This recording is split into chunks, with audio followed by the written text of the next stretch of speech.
los dos? Los que van a leer el comunicado, que es este. Y luego este es el poema que tienes que leer tú. Y pasarlo al periodista.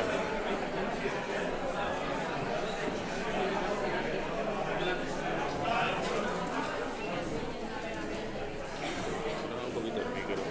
Unas palabritas.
Inork ez aldu ulertzen, neorena ezena, denena zela eta dela. Hori da gurea, konpartitzen duguna, ez zatikatzen duguna. Gurea, gurea da. Ez parteka enea, ez parteka zurea, ez parteka berea. Gurea, entitate bat da, konprenitzen duzuia? Izenpetzek agindurik, arauak ez du zentzurik. Gal, sal, ala hil, ta goza. Gurea, zarata, lurra eta kalea, artea eta adarra, airea, irria, historia eta autua, ura eta hizkuntza. Pentsa dezagun gurea inoiz ez dezaketela har, ken, bil, ebatzi.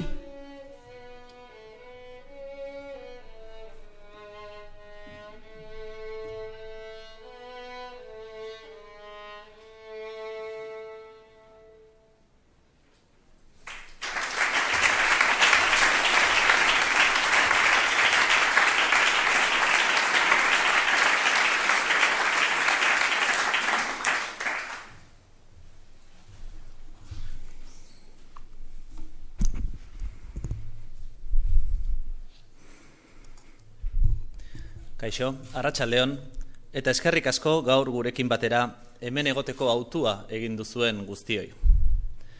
Gaur, elkarbizitzak batzen gaitu. Nos une la convivencia. Convivencia significa vivir con, vivir en compañía de otras personas. Significa respeto, errespetua. Urkoarekiko eta geure buruarekiko aitorpena. Hori dio elkarbizitzaren esanaiak. Hori da elkarbizitzak esan nahi duena. Eta hori da gure jomuga, guztiok nahi duguna. Lo que hoy nos une a todas las personas que nos encontramos aquí. Guztiok dakigu askotariko bizipenen iragana daukagula. Hemos vivido muchas cosas en este espacio pequeño. Mucho sufrimiento, mucho dolor. Y sin olvidarlo, ahaztu gabe, teniéndolo presente, pero sabiendo a la vez que debemos avanzar, debemos construir una sociedad que se respete a sí misma. Gizarte hobea utzi behar diegu ondorengoei, eta guri dagokigu hau eraikitzea. Guri dagokigu zauriak ixteko bideari ekitea, eta horretarako sufrimendu guztiekin amaitu, eta elkarbizitza ahalbidetzeko baldintzak sortzea. Trabajemos todas juntas, elkarrekin lanean has gaitezen. Badakigu desberdina garela, jatorrian eta helburuetan. Baina oinarri sendo bat eraiki behar dugu elkarrekin. Debemos construir la base de la convivencia conjuntamente si realmente queremos construir un futuro en paz. Una de las claves imprescindibles para esa convivencia es el respeto. Errespetua da elkarbizitzarako ezinbesteko gakoa. Ezin dezakegu ahaztu, ideien gainetik, errespetua zor diegula geure buruari eta ondokoei, que nos debemos y debemos guardar respeto al prójimo, porque sin respeto es imposible convivir. Estamos viviendo una etapa histórica. Nos ha costado, ez da erresa izan, hona iristea. Cada vez son más los actos que compartimos, en los que convivimos unos al lado de otros. Eta batzuetan, ohartu gabe, elkarrekin lanean ari gerala konturatzen gera. Pero no podemos bajar la guardia. Debemos seguir. Esta red que estamos tejiendo se puede romper si no lo hacemos juntos, juntas, elkarrekin. Hoy damos un nuevo paso. Gaur, sufrimendu guztiekin amaitzeko beharra azpimarratu nahi dugu. Es necesario acabar con todos los sufrimientos y es necesario hacerlo ahora. Elkarbizitzarako bidean, oraindik zeregin asko dauzkagu egiteko. Bide horretan lanean jarraitu behar dugu, errespetuz eta elkar ulertuz. Tenemos mucho que hacer. Debemos hacerlo por nosotras y por nuestras hijas. Guregatik eta datozenengatik jarrai dezagun bidea egiten.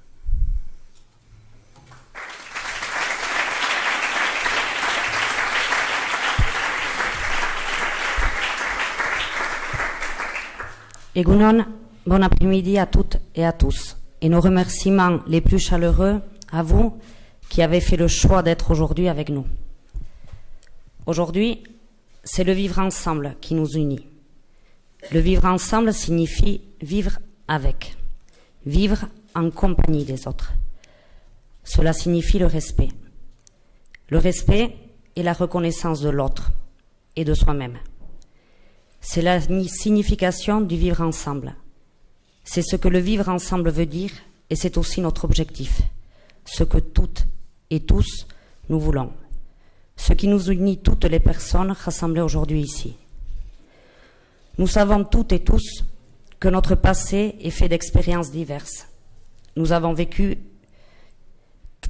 vécu très important sur un petit espace. Beaucoup de souffrances, de douleurs, et sans oublier ce vécu, en le gardant présent à l'esprit. Nous savons cependant qu'il nous faut avancer, que nous devons construire une société qui montre du respect pour elle-même. Nous devons laisser une société meilleure à ceux qui viendront après nous, et c'est à nous qu'incombe le devoir de la construire.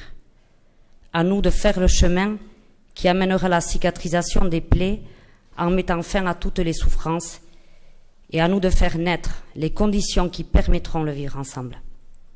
Travaillons toutes et tous ensemble. Commençons à travailler ensemble. Nous savons que nous sommes différents de par nos parcours et nos objectifs, mais nous devons poser ensemble un socle solide. Nous devons établir la base du vivre ensemble, si nous voulons vraiment construire un futur dans la paix. Un des éléments indispensables du vivre ensemble est le respect. Nous ne pouvons oublier qu'au-delà des idées, c'est le respect que nous devons à nous-mêmes et aux autres, car sans respect, il n'y a pas de cohabitation possible. Nous vivons un moment important de notre histoire. Il n'a pas été facile d'y parvenir. Il nous en a coûté. Les actes que nous partageons sont de plus en plus nombreux, ce qui nous permet de vivre ensemble, les uns à côté des autres, et parfois sans s'en rendre compte. Nous constatons que nous travaillons ensemble. Mais nous ne devons pas baisser la garde. Nous devons continuer. Car ce réseau que nous tissons peut se défaire si nous ne le faisons pas toutes et tous ensemble. Aujourd'hui, nous franchissons une nouvelle étape. Aujourd'hui, nous voulons souligner le besoin d'en finir avec toutes les souffrances. Il est nécessaire d'en finir avec toutes les souffrances et il est nécessaire de le faire maintenant. Sur le chemin du vivre ensemble, nous avons encore beaucoup à faire. Nous devons continuer à travailler dans cette voie, dans la compréhension et le respect mutuel. Nous avons beaucoup à faire. Nous devons le faire pour nous et pour nos enfants. Nous devons poursuivre sur cette voie pour nous et pour ceux qui nous suivront. Mille esker.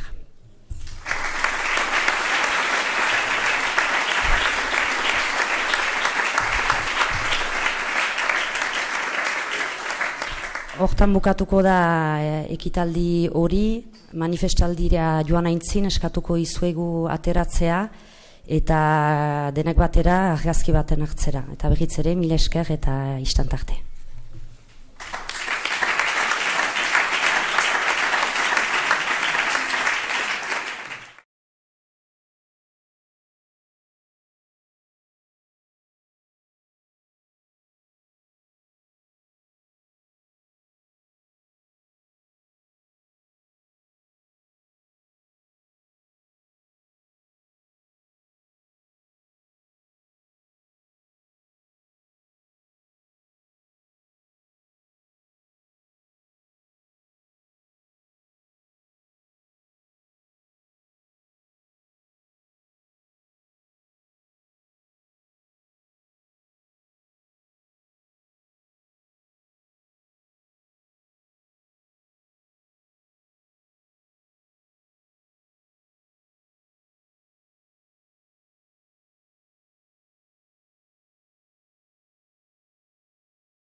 Yo te pido rápido, ¿verdad que sí?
¿Ahora qué?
Hemen gaude haserre gaudelako, oso haserre gaude, Espainia gauza herrian aldatu zira, izan zuten gauzak aldatzen baziren, pausoak emango zituztela, eta ez dago pausoak. Espainian aginteak den indarrentzat, interesak kolokan jartzen direnean, interes horrena, egun batekin bestera, batzuk egin bezala, banko den, nahi dutenean gauzak egin ditzakera. Eta alderdi sozialistak espagan beritzen berehala espetxe politika, Espainiak un motorra,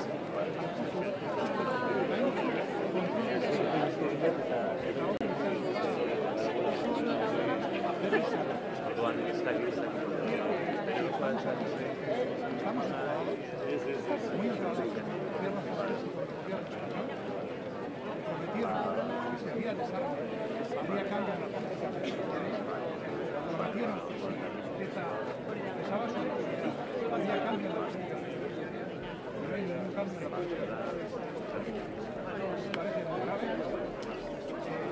incluso el Partido Popular prometió que se sería así y lo que damos cuenta es que cuando se tocan los intereses del poder económico el Tribunal Supremo Español es capaz de cambiar el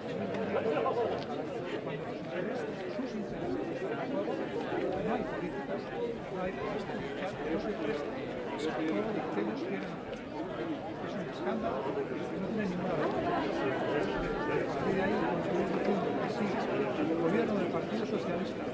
cambia la política penitenciaria de forma inmediata, la agenda de la política penitenciaria, igual que otras, va a quedar en manos de la extrema derecha en España. Y eso sería una pésima noticia.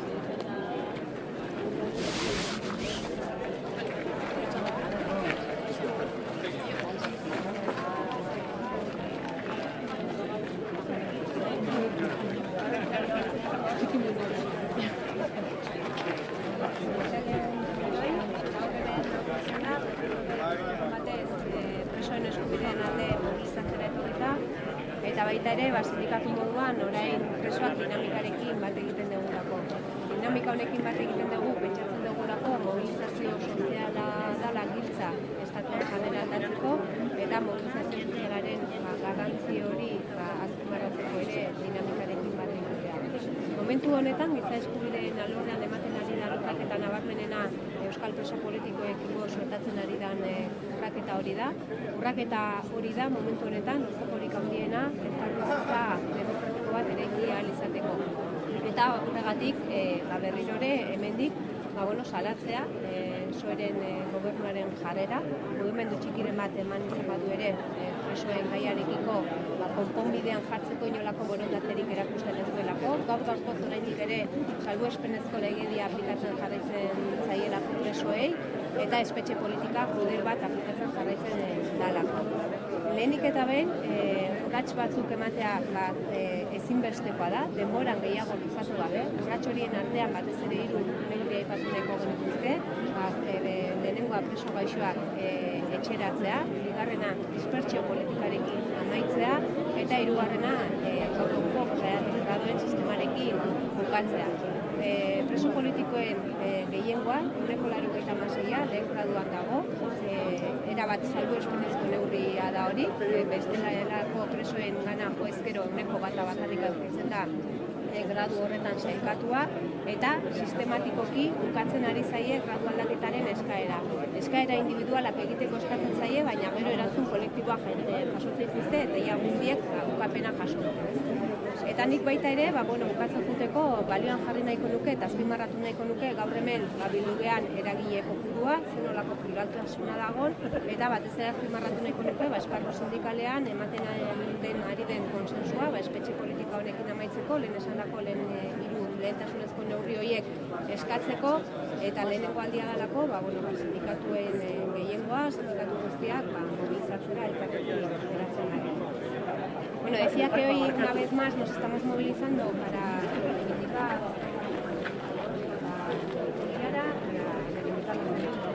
los derechos de las vascas, y hoy nos encontramos aquí también para dar nuestra apoyo a la dinámica del preso.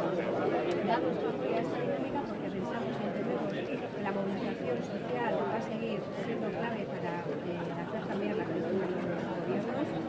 Decir que hoy por hoy la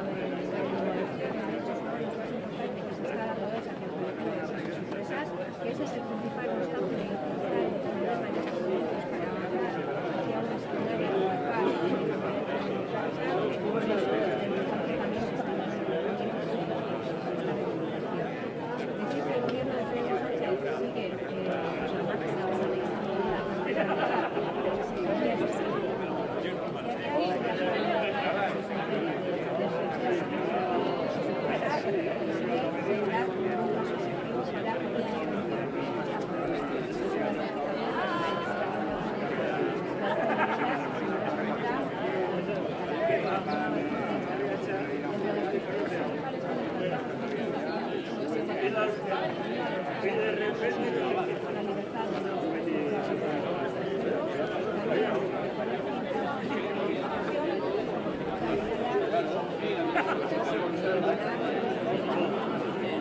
Una vez a un juego hemos hecho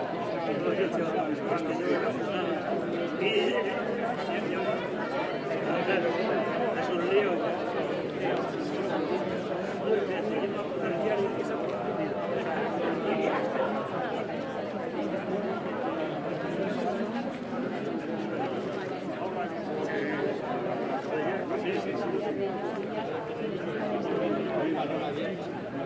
Por eso, nos parece que salir a la calle, que nos tenemos que movilizar, y me parece que el consenso que existe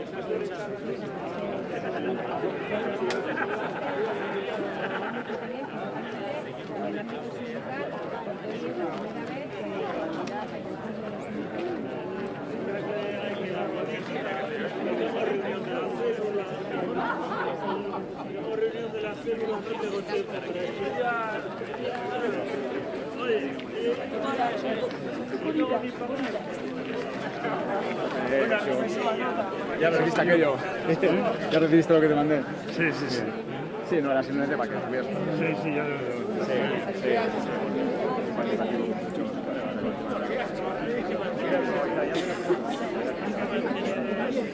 La parte consensuada, no tanto la parte de aportaciones. Ya, pero bueno, pero que no hace nosotros participando.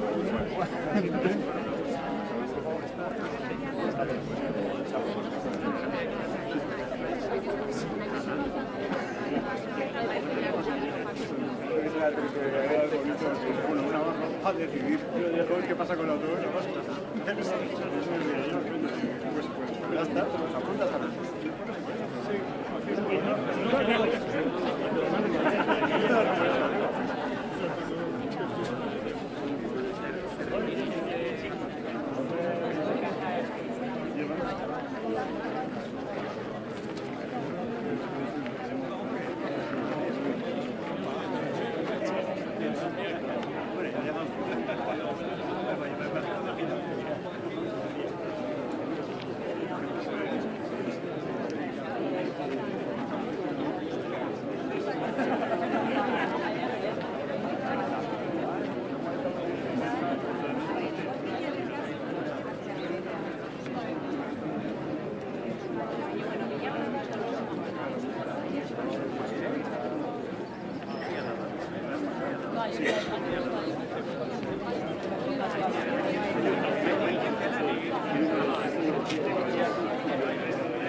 Zona guztiek daukate lehentasunaz tratatuak izateko eskubidea, horrek suposatzen dau euren familiengatik gertu izateko eskubidea, tratu justua izateko eskubidea presondegian gaixo daudenean, eta zentzu honetan azpimarratu eta berriro azpimarratuko du gure ikuskera zabala giza eskubideetan ipintzen dugula. Decía que, bueno, en el acto de hoy hemos hablado de convivencia, hemos hablado de dignidad y en ese sentido desde Podemos Euskadi queremos subrayar que todas las personas tienen derecho a ser tratadas con dignidad, también las personas presas, también las personas que han causado dolor, tienen derecho a estar con sus familias, cerca de sus familias, tienen derecho a un trato humanitario y justo cuando se encuentran enfermas y a que se les aplique la ley penitenciaria y ser excarceladas en los casos en los que esa ley penitenciaria así lo dice, y tienen acceso a la progresión de grado tal y como exige esa ley penitenciaria y la ley penitenciaria. En ese sentido, bueno, desde algo volvemos a subrayar desde un punto de vista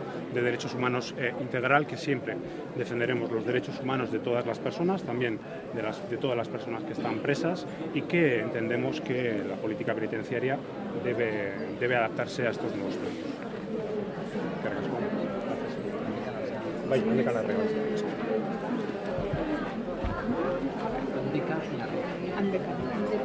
Larrea, ¿es?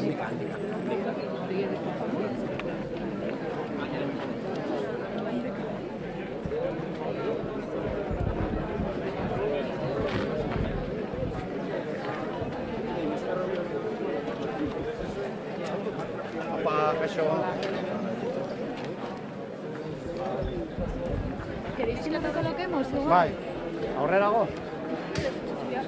Ez dakit dagoen toki handirik hemen, Bueno, zuek esan. Bueno, gaur berriz ere, herri honek Donostian zen eta garbi aldarrikatuko du lemak esaten duen bezala, orain presoen aferari konpontzeta eman behar zaiola. Eta beraz, horretara etorri gera gaur Donostira manifestazio anitz bat izango da, sindikalismo guztia hemen egongo da, eta herritar anitzak hemen egongo gera hori aldarrikatzen.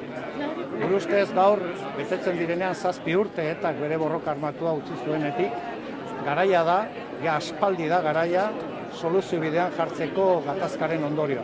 Eta guk garbi eta garbi esan behar dugu, Espainiar gobernuari eta entzun nahi diguten guztiei, afera ez dela nolabait ere diskusio esteriletan sartzea, baizik eta herri honek baduela eskubidea, preso politikorik gabeko, deportaturik gabeko eta islari politikorik gabeko herri bat izateko, herri normalizatu bat izateko, eta beraz hori aldarrikatzera gatoz gaur berriz ere.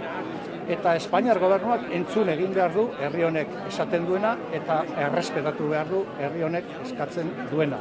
Herri honek eskatzen duena da deportatuak, islariak eta preso guztiak gurekin nahi ditugula hemen Euskal Errepublika eraikitzen.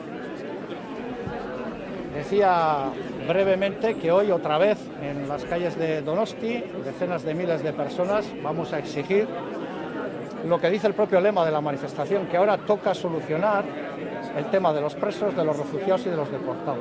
Hace ya 7 años que ETA abandonó la lucha armada y nosotros pensamos que hace tiempo ya que se debía haber dado solución a este tema, porque nosotros entendemos que este es un tema que cimenta la convivencia y la paz en este país. Nosotros solemos decir que queremos vivir en un Estado y en una república sin desahucios, sin parados, sin recortes de derechos sociales, y también queremos decir hoy que queremos vivir en una república y en un país sin presos políticos, sin deportados políticos y sin refugiados políticos. Por eso hoy vamos a volver a reclamar eso en Donosti. Creemos que ya va siendo hora, que hay que dejarse de subterfugios, de debates estériles, y que este es un país, una nación que tiene derecho a vivir sin presos políticos, sin refugiados y sin deportados. Y lo que le pedimos al gobierno del Estado español es que respete la decisión mayoritaria de este país, que traiga a todos los presos inmediatamente a este país, que ponga en libertad a los enfermos y a los que tienen una cierta edad, y que en definitiva, entre todos y todas, seamos capaces de elaborar una hoja de ruta que deje a este país sin presos políticos, sin deportados y sin refugiados políticos. Vale, mi esker.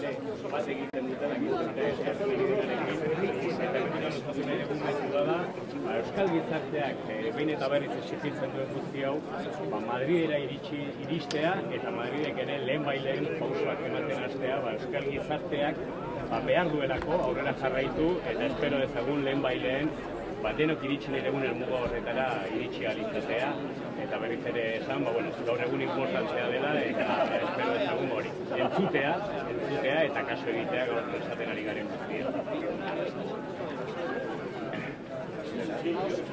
Como decía, desde Etxerat queremos recalcar que aunque nuestra situación y la de nuestros familiares encarcelados no ha variado absolutamente nada hasta ahora, es verdad que hoy es un día muy importante porque todas las reivindicaciones que lleva haciendo la sociedad vasca, pues hemos visto en una foto plural de todos los sindicatos y prácticamente todos los partidos políticos apoyando lo que lleva tiempo diciendo y exigiendo la sociedad vasca, y esperemos que lo que se está oyendo hoy aquí llegue a Madrid y que de una vez por todas Madrid también se involucre y empiece a dar pasos para que realmente lleguemos a esa situación que todos ansiamos en el País Vasco y realmente dejemos de sufrir todos para pasar a una vida mejor.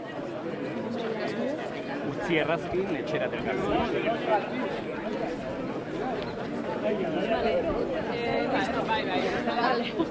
Vamos a abrir la lona que va a ser la cabeza de la manifestación. ¿Queréis igual bajáis hasta abajo para salir?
Venga, a ver escuoi. Venga, a ver escuoi. Hareko dugu lurrian, da bain kolokatuko gara, bale? Vale.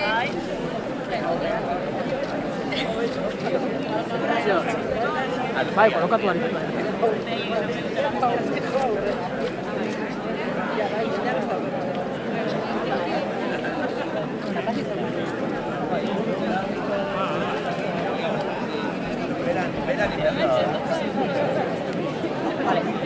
A ver, momentu bat, gimnasio hori kasu. Banaka fuma ez izan. Batzu falta dira,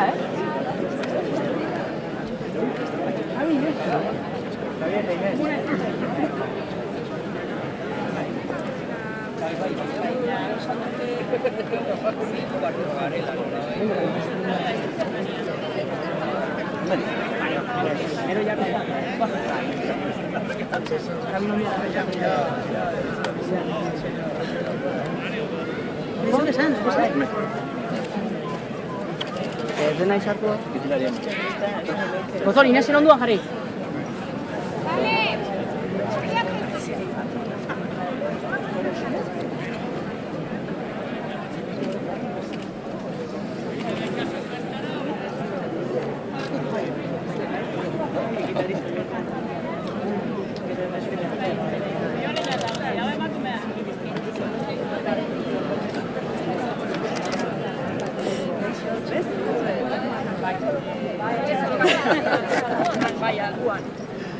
Horretik pasako nahi, zena? Bai, pasala, zela ere zenaren.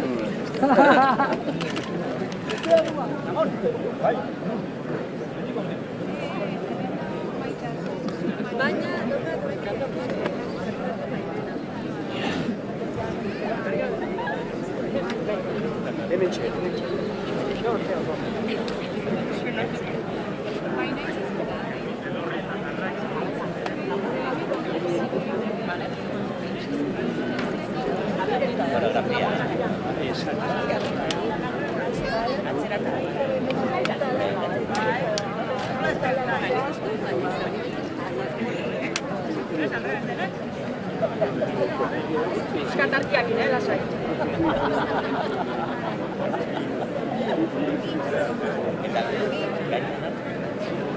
Alde? Ah, bai.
Zortzi, justo, eta atzean, tak, jazta horrela guaz. Iraki izkinean, xabi izkinean, da, azkenean dugu.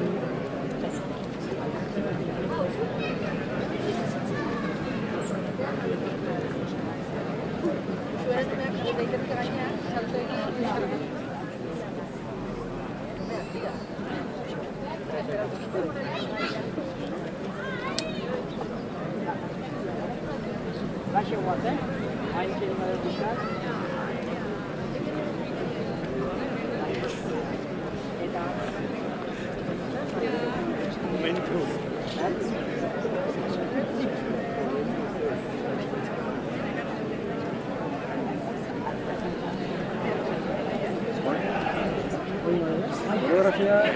Vale, a ver, hartuko dugu lona, eta bain, atzekoek pixkat goian jarri, eta zuek pixkat makurtu, heldu atzez, baina pixkat makurtu, bale?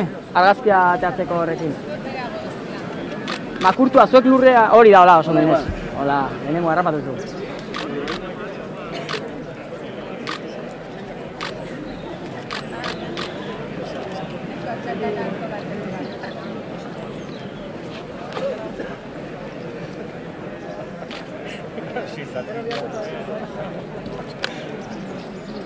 Kaixo,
Listo? Vale, orduan, berak ajetxiko gara ja manifestazioa.